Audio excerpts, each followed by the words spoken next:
성도 여러분, 안녕하세요. 오늘도 이렇게 함께 하나님의 말씀을 나눌 수 있게 되어 참으로 귀하고 감사합니다. 오늘도 우리는 예수님의 비유를 살펴보도록 하겠습니다. 천연계에 숨겨진 진리, 오늘은 그 두 번째 시간으로 가라지의 비유에 관하여 함께 살펴보는 시간을 갖겠습니다. 다 같이 하나님의 말씀, 마태복음 13장 24절로 30절의 말씀을 보겠습니다. 예수께서 그들 앞에 또 비유를 베풀어 가라사대 천국은 좋은 씨를 제 밭에 뿌린 사람과 같으니 사람들이 잘 때에 그 원수가 와서 곡식 가운데 가라지를 덧뿌리고 갔더니 싹이 나고 결실할 때에 가라지도 보이거늘 집주인의 종들이 와서 말하되 주여 밭에 좋은 씨를 심지 아니하였나이까. 그러면 가라지가 어디서 생겼나이까. 주인이 가로되 원수가 이렇게 하였구나. 종들이 말하되 그러면 우리가 가서 이것을 뽑기를 원하시나이까. 주인이 가로되 가만두어라. 가라지를 뽑다가 곡식까지 뽑을까 염려하노라. 둘 다 추수 때까지 함께 자라게 두어라. 추수 때에 내가 추수꾼들에게 말하기를 가라지는 먼저 거두어 불사르게 단으로 묶고 곡식은 모아 내 곡간에 넣으라 하리라. 농부가 좋은 씨를 밭에 뿌렸습니다. 그런데 원수 마귀가 와서 그 밭에 가라지를 덧뿌리고 갔습니다. 후에 싹이 나고 열매가 맺힐 때에 밭을 보았더니 밭에 가라지가 있는 것입니다. 그것을 본 종들이 주인에게 말합니다. 주인님, 우리가 가서 저 가라지를 뽑을까요? 그랬더니 주인이 말합니다. 가만두어라. 여러분, 주인은 왜 그 가라지를 그냥 두라고 말씀하셨을까요? 가라지를 뽑다가 곡식까지 뽑게 될 것을 염려한 것입니다. 주인은 분명히 가라지를 그냥 두라고 말씀하셨습니다. 여러분, 이 말씀의 의도는 무엇일까요? 가라지의 성장기와 밀의 성장기는 서로 같다고 합니다. 가라지는 같은 시기에 밀과 함께 자랍니다. 이 때에는 무엇이 가라지이고 무엇이 밀인지 그 구분이 잘 되지 않습니다. 그런데 밀과 가라지가 다 자라고 추수 때가 되어 잎이 마르기 시작하면 그 둘은 확연히 구분됩니다. 가라지는 밀이나 보리보다 줄기가 가늘고 이삭도 훨씬 적습니다. 그래서 추수 때가 되면 무엇이 가라지이고 무엇이 밀인지 확연하게 구분되는 것입니다. 그러나 분명 가라지와 밀은 그것이 다 자라기 전까지는 그 모양이 흡사해서 구분하기가 쉽지 않습니다. 예수님께서 이 땅에 오셨을 당시 유대인들이 보기에 가라지처럼 보였던 인생들이 있었습니다. 대표적으로 세리들, 그들은 매국노였고 공공연한 죄인으로 취급되었습니다. 당시 유대인들이 가지고 있었던 프레임으로 볼 때에 그들은 분명 가라지였습니다. 그들은 가라지로 분류되었고 그들과 친교를 나누는 자도 동일한 취급을 받았습니다. 그러나 예수님은 세리를 제자로 삼으셨고 세리장 삭개오를 만나셨으며 세리들과 식사와 친교를 나누셨습니다. 사람들은 그들을 가라지로 분류하였으나 예수님께서 보실 때 그들은 결코 가라지가 아니었던 것입니다. 막달라 마리아, 그녀는 가라지로 분류된 사람이었습니다. 그녀는 공공연한 죄인이었습니다. 사귀 들린 사람이었고 예수님은 그녀를 7번이나 고쳐주었습니다. 사람들은 그녀를 죄인으로 가라지로 분류했고 자신들의 그 거룩한 삶에서 그녀를 제외시키려 했습니다. 그러나 예수님은 그녀를 가라지로 보지 않으셨고 또한 그녀는 결코 가라지가 아니었습니다. 사마리아 우물가에서 만난 여인, 그녀는 부도덕한 여인이었습니다. 사람들은 그녀를 죄인 취급했습니다. 남자를 밝히는 여자, 그래서 5번이나 남자를 바꿔가며 결혼한 여자, 사람들은 그녀를 가라지로 구분했던 것입니다. 그래서 그녀를 보고 수군거리는 그 사람들의 따가운 시선을 견딜 수가 없어서 그 뜨거운 한낮에 홀로 우물가로 나갔습니다. 이처럼 사람들은 그녀를 가라지로 보았으나 예수님께서는 그녀를 가라지로 보지 않으셨습니다. 예수님은 그녀를 만나시기 위해 아침 일찍부터 힘들고 먼 사막길을 걸어 오셨습니다. 사람들의 생각과 예수님의 생각이 전혀 달랐던 것입니다. 두로와 시돈 지방에서 만난 가나안 여인. 그녀는 예수님께 흉악한 귀신 들린 자신의 딸을 고쳐달라고 외쳤습니다. 이 이방 여인, 유대인들의 프레임으로 보았을 때에 그녀는 이방인이었기에 가라지였습니다. 그러나 예수님이 보시기에 그녀는 가라지가 아니었습니다. 또한 한쪽 편에 달린 강도, 사람들은 그를 가라지로 보았습니다. 그는 죄인이었고 이스라엘에서 분류되고 제거되어야 할 사회의 암적인 존재였습니다. 그야말로 가라지였던 것입니다. 그러나 예수님이 보시기에 그는 가라지가 아니었습니다. 당시에는 가라지로 취급받았던 수많은 인생들이 있었습니다. 사람들은 그들을 가라지로 하나님의 저주를 받아 마땅한 인생으로 생각했습니다.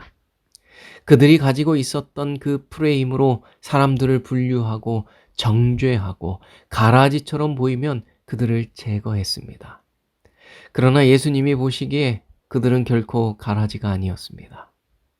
죄인은 분명 밭에 뿌려진 그 가라지를 성급하게 뽑아내지 말라고 말씀하셨습니다. 그것이 가라지처럼 보인다 할지라도 가라지가 아닐 수도 있는 것입니다.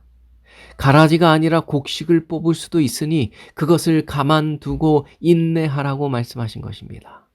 그러나 많은 사람들과 단체들이 그런 주님의 말씀대로 순종하지 않았습니다. 사람들은 지금까지도 스스로 판단하여 가라지를 뽑는 일을 해왔고 여전히 그 일은 계속되고 있습니다.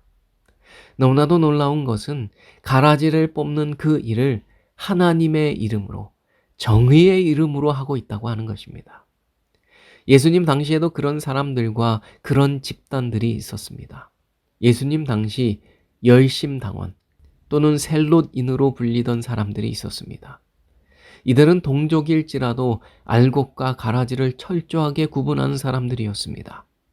그들은 로마인들을 가라지라고 생각했고 그래서 로마인들을 쫓아내기 위해 테러까지도 감행했던 사람들이었습니다. 에세네파는 금욕주의적인 공동체를 이룬 사람들이었습니다. 그들은 아주 검소하고 소박하게 살았습니다. 타락한 제사장직에서 스스로 물러나서 성전이 개혁되어야 한다고 주장했던 사람들이었습니다. 만일 어떤 사람이 단 한 번의 규율을 위반했다면 그는 그들에게 축출의 대상이 되었습니다. 이렇게 순결한 공동체를 유지하는 것이 메시아의 도래를 준비하는 것이라고 생각했던 것입니다. 그리고 예수님의 공생애 내내 예수님을 괴롭혔던 바리새파가 있었습니다. 이들은 자신들의 신념이나 유전과는 다른 이야기를 하는 자들을 모두 제거했습니다. 이들은 사람들의 행동을 보고 그들을 판단하고 정죄하는 일을 했습니다. 그들은 예수님이 죄인들과 어울리는 것을 보고 예수님을 죄인의 친구라고 낙인을 찍었습니다. 마지막으로 네 번째, 철학파라는 단체가 있었습니다. 이들은 하나님 외에는 왕이 없다는 표어로 로마에 복종하기를 거부했습니다. 이들은 철저하게 메시아니즘과 묵시적인 종말론을 추구했습니다. 그래서 그들은 AD 70년 성전이 파괴될 때까지 전쟁을 부추긴 사람들이었습니다. 여러분, 그렇다면 당시 예수님의 제자들은 어떠했을까요? 예수님의 제자들도 가라지처럼 보이는 자들이 있으면 그들을 뽑아버리려고 하는 정신으로 가득했습니다. 예수님과 가장 가까웠던 제자 요한도 그런 사람 중 하나였습니다. 사마리아 사람들이 자신들을 영접하지 않자 그는 그들을 전부 불태워 죽이자고 했습니다. 사도행전 시대의 유대인들의 모습은 어떠했습니까? 사단에게 사로잡힌 유대인들은 예수님을 믿는 기독교를 박멸하고자 했습니다. 그들은 예수님을 따르는 자들을 돌로 쳐서 죽였습니다. 사람들을 정죄하고 낙인 찍고 죽이면서도 그것이 하나님을 위한 일이고 가라지를 뽑는 일이라고 생각했습니다. 종교 암흑 시대에 로마 가톨릭은 또한 어떠했습니까? 그들은 자신들이 규정한 종교 외에는 모두 이단이고 가라지로 생각했습니다. 그들은 아무런 죄책감도 없이 이것이 하나님을 위해 하는 일이라 생각하고 수많은 사람들을 감옥에 보내고 박해하고 죽였습니다. 수학자이자 철학자였으며 신비주의 종교가였던 피타고라스는 세계가 딱 떨어지는 수의 체계로 이루어져 있다고 믿었고 그렇게 가르쳤습니다. 그런데 어느 날 루트 2 그리고 파이가 존재한다는 사실을 발견하게 되었습니다. 그는 충격에 빠졌습니다. 자신이 주장했던 것이 진리가 아니었다는 사실을 알게 된 것입니다. 그는 이제 자신의 주장이 잘못된 것이었음을 인정하고 자신의 생각을 수정해야 했습니다. 그런데 그는 그 공동체 사람들에게 함구령을 내렸습니다. 그런데 그의 제자였던 히파르소스가 이 진리를 외부인에게 발설했습니다. 그러자 피타고라스는 그 제자를 물에 빠뜨려 죽였다고 합니다. 철학자 소크라테스도 여러 가지 말로 폴리스를 현혹하고 혼란에 빠뜨린다는 이유로 사람들은 그에게 독배를 마시게 했습니다. 이와 같은 정신은 중세 로마 카톨릭의 정신이고 사단의 정신이며 예수님을 죽인 것과 동일한 정신인 것입니다. 우리가 예수님에게서 멀어지면 멀어질수록 복음으로부터 멀어지면 멀어질수록 우리는 폭력적으로 변화될 것입니다. 하나님 나라에서 멀어지면 멀어질수록 집단 이기주의가 횡행하고 배척의 정신이 득세하게 되는 것입니다. 그래서 그들은 눈이 먼 채 알곡을 가라지라 생각하고 알곡을 무차별적으로 뽑아내버린 것입니다. 사도 바울은 당시 많은 문제를 가지고 있었던 고린도 교회에 이렇게 편지했습니다. 그러므로 때가 이르기 전 곧 주께서 오시기까지 아무것도 판단치 말라. 그가 어둠에 감추인 것들을 드러내고 마음의 뜻을 나타내시리니 그 때에 각 사람에게 하나님께로부터 칭찬이 있으리라. 정죄하지 말고 내버려 두는 것, 그것이 하나님의 방법입니다. 우리는 무엇이 가라지이고 무엇이 알곡인지 결코 알지 못합니다. 어떤 사람에게는 실제로 심각한 허물이 보이기도 합니다. 실제로 인간 말종 같은 사람도 있습니다. 악마 같은 인간도 있는 것입니다. 그러나 그 사람도 천국 시민이 될 수 있다는 사실을 우리는 기억해야 합니다. 그가 우리의 확신과는 다르게 가라지가 아닐 수도 있는 것입니다. 그래서 주님은 우리에게 가만두어라 라고 말씀하십니다. 가만두었다가 다 자라서 추수하게 되었을 때 추수꾼이 그 가라지를 먼저 거두어서 불사를 것입니다. 그러므로 밭에 뿌려진 그 가라지를 우리가 성급하게 뽑아내지 말고 인내하고 있으라고 주님께서 말씀하신 것입니다. 그러나 많은 사람들, 어떤 조직이나 어떤 단체는 하나님이 하지 말라고 말씀하신 가라지 뽑는 일을 해왔고 지금도 그렇게 하고 있는 것입니다. 그러나 심판을 하실 수 있는 유일한 분은 우리의 중심을 보시고 모든 것을 아시는 하나님 외에 없습니다. 우리는 그저 더 많이 사랑하고 용서하고 용기를 주는 일을 하며 인내해야 합니다. 하나님의 나라가 임하기 전까지는 그 누구도 정죄하거나 분리해서는 안 됩니다. 스스로를 여러 가지 기준으로 판단하여 내가 다른 이보다 더 낫다고 생각한다면 그는 예수님을 죽인 서기관과 바리새인과 같은 것이고 열심당원이나 피타고라스와 같은 사람인 것입니다. 예수님은 세상에서 버림받고 배척받은 사람들의 친구가 되어주셨습니다. 그것이 바로 우리가 해야 할 일입니다. 예수님은 당신을 팔아버릴 가론 유다도 당신의 제자로 삼으셨습니다. 그리고 그가 돌이킬 수 있도록 그를 끝까지 인내하며 참고 기다리셨습니다. 우리는 우리의 기준으로 누군가를 가라지로 판단하고 그를 뽑아내지 말아야 합니다. 왜냐하면 주님이 농부이시기 때문입니다. 농부이신 주님은 씨를 뿌리고 계십니다. 사탄이 가라지를 뿌린다고 해도 아무런 문제가 되지 않습니다. 주님은 성실한 농부이시며 탁월한 농부이시기 때문입니다. 사탄이 아무리 많은 가라지를 뿌려 놓았다 할지라도 그것은 하나님께 아무런 문제가 되지 않습니다. 사탄의 계획은 성공하지 못할 것이고 주님께서 곧 추수의 단을 거두실 것입니다. 하나님의 종들은 이 땅에서 심판하는 권세를 가지지 않았습니다. 누군가를 정죄하고 그를 뽑아내려고 하는 시도는 예수님의 정신이 결코 아닙니다. 그것은 오히려 가인의 정신이며 대적자 사탄의 정신입니다. 하나님의 나라는 그 어떤 배제와 차별이 없는 나라입니다. 희망이 없는 것처럼 보이는 사람, 가라지와 같은 인생도 하나님 나라의 기둥이 될 수 있습니다. 그래서 여러 학자들은 이 가라지의 비유는 심판의 비유가 아니라 인내의 비유라고 말합니다.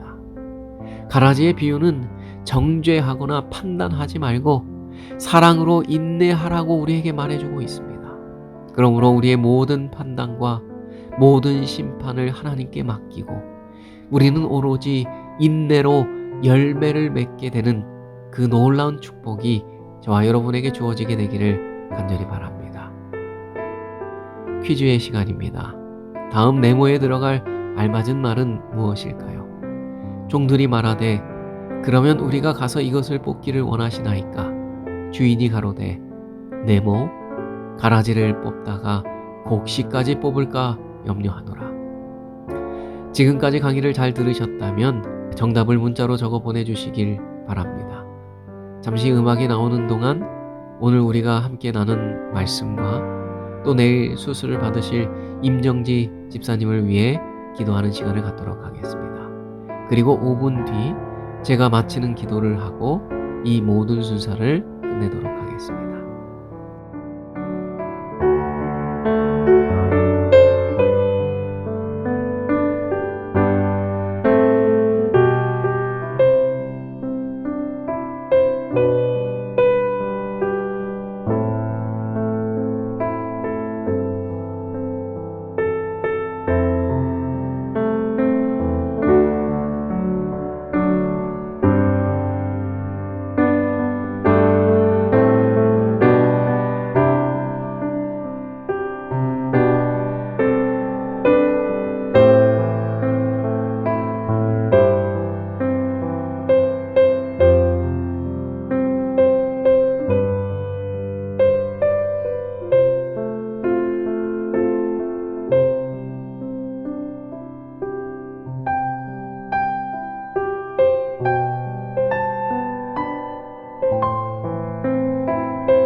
하늘에 계신 하나님 아버지, 오늘은 우리가 가라지의 비유에 관한 말씀을 살펴보았습니다.